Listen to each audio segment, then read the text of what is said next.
we're back again with a special edition of Talking Preps. We're down to the Elite Eight in the high school basketball playoffs. We're going to start with the girls' side. Before we get to Mecklenburg County, Coach Mitchell, tell me 2 games you're looking at in the region coming up tomorrow night. Newton Conover versus East Burke. Newton Conover's number 3 versus at East Burke number 2. Both of them have won 27 games this season.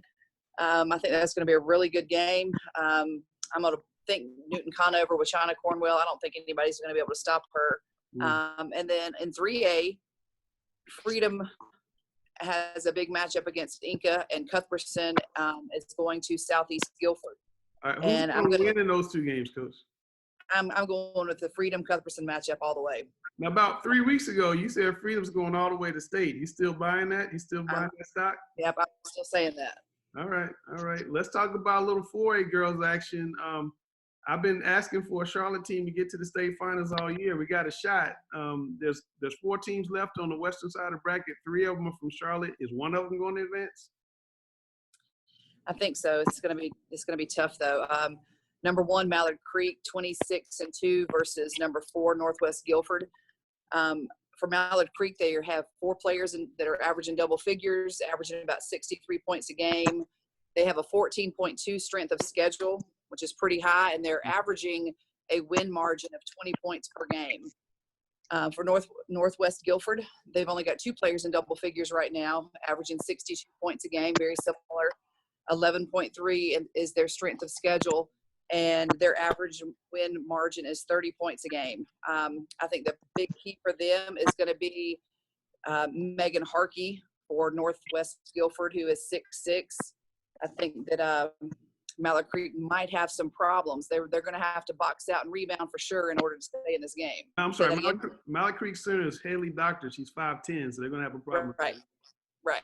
So I think that's going to be the biggest factor is if, Mallard Creek is physical. If they can box out and they can control the boards, then I think they're going to have a shot. Northwest Guilford beat Mallard Creek in the Final Four 2 years ago, I believe it was. So this is a rematch there. Go ahead. And I think they've won the state championship 2 out of the last 3 years. Yeah, absolutely. Providence, number 3 versus Vance, number 7. Providence 25-2, Vance 24-5. Providence is on a 13-game win streak. They are undefeated at home, and this game will be at home, so that they've got that home court advantage. A 9.3 strength of schedule. Vance has 6 players in double figures. I think that's going to be the biggest key for them is you can't just stop one person. You can't stop 2 people. You're going to, you have to stop everybody. And they have the toughest strength of schedule in North Carolina. They have an 18.6, and that's huge for them because they've got 5 losses, but they have played the most games this year that actually have been really competitive games, and I think that's prepared them to be in this situation. Vance has 4 players taller than 6 feet tall, including the Moreland sisters, who 6'1" and 6'2", and between the 2, they're combining for 21 points and 15 rebounds. So I think in this game, I think that size again is going to be the biggest difference. And Providence is led by a really good point guard, Nyla McGill, averaging 15.7 rebounds, 6 assists, and Amari Davis, who's averaging 13 points and 8 rebounds. But again, their tallest player is 5'10", so I think size is going to be a factor. Both teams are going to have to be big on the boards.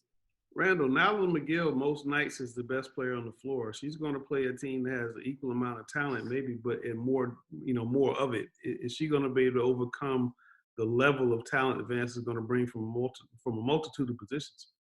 I think that's going to be the big key. Obviously, like Coach said, Vance has a lot more size.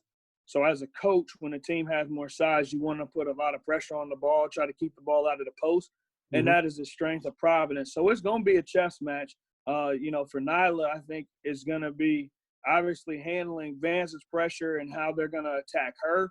But for her, she does a lot of damage on the defensive end, pressuring the ball, getting deflections, getting steals. So that's going to be very important for them as well. This is the biggest game Providence has ever had in school history, Randall. Who's going to win this game? Ever. I picked Providence all the way this far. I'm going to stick with my guns. I think that Nyland and Amari figure out a way to get it done, and Providence advances.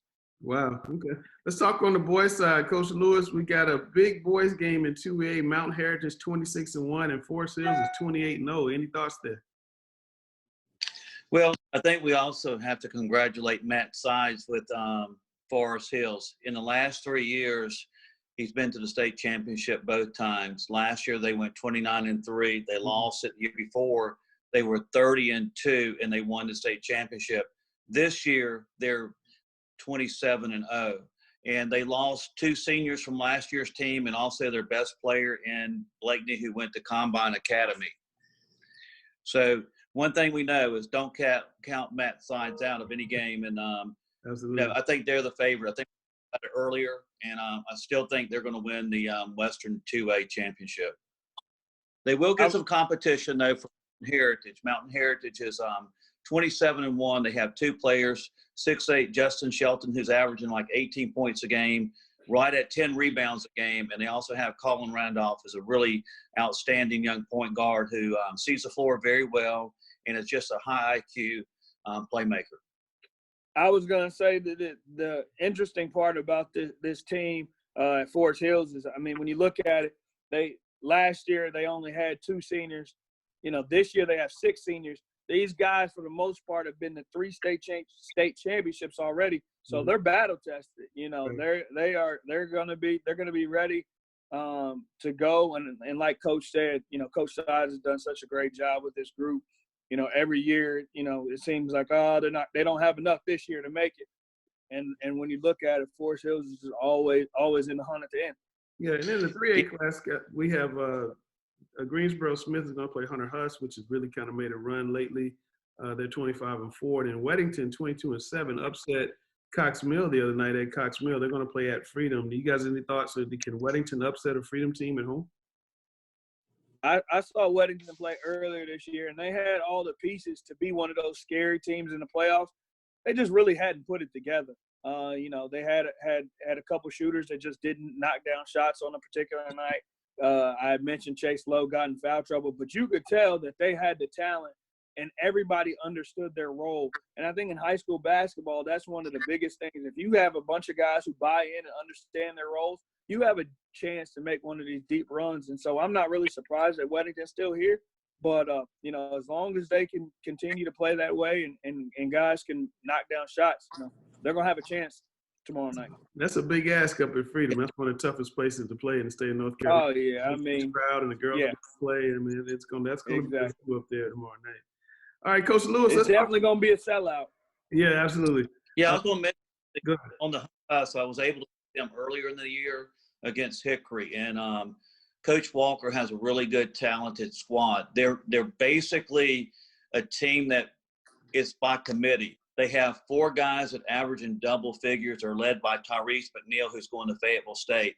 But the thing that impressed me about them is they play hard, they play together, and they're very unselfish, and they play tremendous pressure, man-to-man court defense. Yeah, that should be pretty fun. Let's talk a little 4A real quick. Northwest Guilford's boys, like the girls in the Elite 8, they're 24-4 to come and play at Olympic. And Independence is going to play North Meck. That game's been moved to Huff because we all know how small North Meck's gym is. Coach Lewis, talk to me a little bit about Northwest Guilford and Olympic. What do you see there? I'm still going to go with Olympic. I just think that Northwest did beat Aldrey Cale. I think we also need to, you know, Aldrey Cale was up by 15 points in that game early. I think the thing that really hurt them, they were without the services of Davis and Hubbard, and I think that was a huge difference. Yeah. Northwest Guilford is very well coached. They got Dean Reed, 6'8" forward, who's going to run. They also have another guard, Chris Hampton, who is very electric, very explosive, one of the most athletic guards in the state. I do think playing at home for Olympic will be to their advantage, and also I do think that Josh Banks is one of the most exciting, most explosive players in the state of North Carolina. I mentioned it last week. If he wouldn't have committed to VCU early, he would have all the high majors after him. And I think that's going to be the difference maker there. And also, Williams at the point guard, combo guard position is very good as well. So I'm going to go with Olympic and a nail biter. Randall, is Olympic going to be able to deal with the size because Dean Reba's a big, aggressive 6'8", 6'9" kid who's going to dominate the inside? Olympic doesn't have an answer for that. Are they going to be able to make it up on the perimeter? Well, it's like I said earlier when we were talking about that earlier matchup with Vance and Providence. It's kind of the same thing, and that's right in Coach Terry's wheelhouse. Coach Terry's going to try to pressure the ball, keep the ball out of the paint. You know, the big thing for them is they're going to have to clean up the glass. You know, really getting and boxing out and rebounding. If they can do that, they've got a shot because they certainly have the best player in the game, but probably one of the best players in the state as well. Yeah. All right, guys, the biggest game in the city tomorrow night is definitely Independence at North Meck. Well, Independence versus North Meck. They moved to Huff. It's going to be a 7:30 tip. This was the game, Coach Lewis, that started the season. We started with Independence playing at North Meck, and North Meck won by 20 or so. What's going to be any different about tomorrow night? Well, I think since then, Independence has really improved. I think with Preston Davis, they had a very young group that had to develop and get that chemistry. They're playing extremely well at the current time. I don't think that there's going to be a difference in the outcome. I do think it's going to be a much closer game. With Independence, you do have Anthony Allen, who's a really tremendous really super quick guard who can really score from the perimeter. You got Jalen Hinton. You also have Amarian Bodrick, who is a shot protector, rim protector. The guy I think is the glue guy for Independence is Nigel Verdier. He's probably underrated. He's like 6'4", 6'5". He plays the point guard position.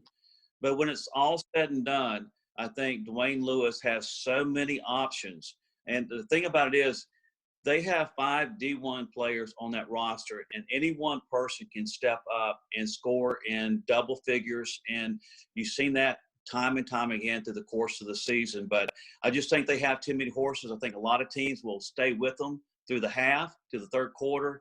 And North Meck's just offensive power just seems to overtake teams down the stretch.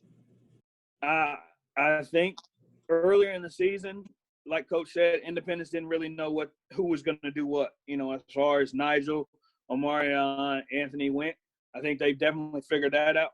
But I also think that North Meck didn't know what they had early in the season either. I think Coach was still trying to figure out how to use the big fella in the middle. And there's one thing about that 3-2 that Independence plays is if you have a big that can be a presence in there, it can really give them struggles. And I think North Meck has figured that out. I expect the same outcome as the last game. I actually think North Meck dominates it even more now that they realize, all right, let's get the big fella involved early. I think Jeremy Gregory goes to work in there and really just opens things up for everybody else tomorrow night. Wow, that's some great breakdowns, guys. We're going to go to Hickory after this round. So Hickory's on Saturday with the regional championship games. So we're going to come back and do another special edition on Wednesday. Is that right, Coach Mitchell? We're going to do it Wednesday? Yes.